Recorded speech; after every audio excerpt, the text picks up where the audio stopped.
कहाँ थे आप जब एनएसडी के दाखिले का रिजल्ट आया था? दोस्तों ने बताया खूब रोए थे आप। हाँ, मैं पटना में था और वो टीन की छत की खासियत होती है कि बारिश में बहुत टिप टिप टिप टिप शोर होता है।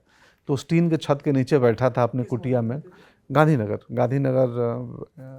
एक कॉलोनी है टीवी टावर के पास पटना में, कंकड़बाग का पूर्वी हिस्सा।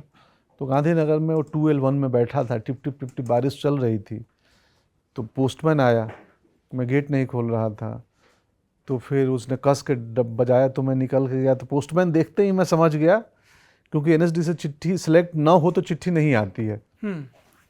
उसके बाद शायद आने लगी थी मेरे साल के बाद से कि भाई जो ना हुआ उनको भी चिट्ठी भेज दिया करो। तो मैं चिट्ठी बोला, और तो कोई पोस्टमैन आने का संभावना एक ही था कि वो रिजल्ट आना है। दोबारा नहीं हमने वनडे एग्जाम का। तो मैं लिया, लेके अंदर आया और चिट्ठी पढ़ा और सिलेक्शन देखा और रोया, क्योंकि मैं एनएसडी की तैयारी के लिए, अब समझो जिस दिन मैं सोचा कि मुझे एक्टिंग पढ़नी है, और आपने अपने इंट्रो में कहा कि बिन पैसे का पढ़ना है, कि एक ऐसी जगह चाहिए जहाँ मैं पिताजी मेरे अभिनय के नाम पे पैसे नहीं दे सकते थे। मैं मेडिकल की तैयारी कर रहा था या होटल की ट्रेनिंग कर चुका था और नौकरी कर रहा था, छोड़ दिया था बाद में।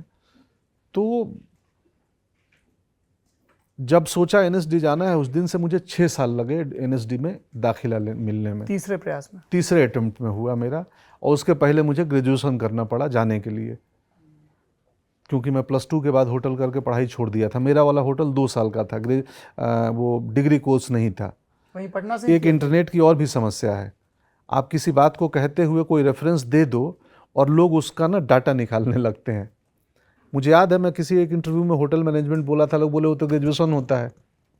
फिर इन्होंने क्यों हिंदी की, मैं कहीं पढ़ा था या सुना था, मुझे लगा आज बता दूं। मेरा 2 साल का था, FCI नाम था उसका, food craft institute, Pataliputra Patna में। अनीता मैम टीचर थी और कंठाल सर 2 शिक्षक थे जो मुझे खाना बनाना सिखाए।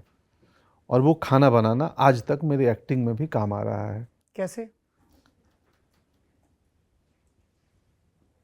कितना देर पकाना है, ओवर कुक ना हो, ओवर एक्ट ना हो, मात्रा हल्दी कितनी हो, नमक कितना हो, इसी का तो खेल है। सब्जी की क्रंच बची रहनी चाहिए या ख़त्म हो जानी चाहिए।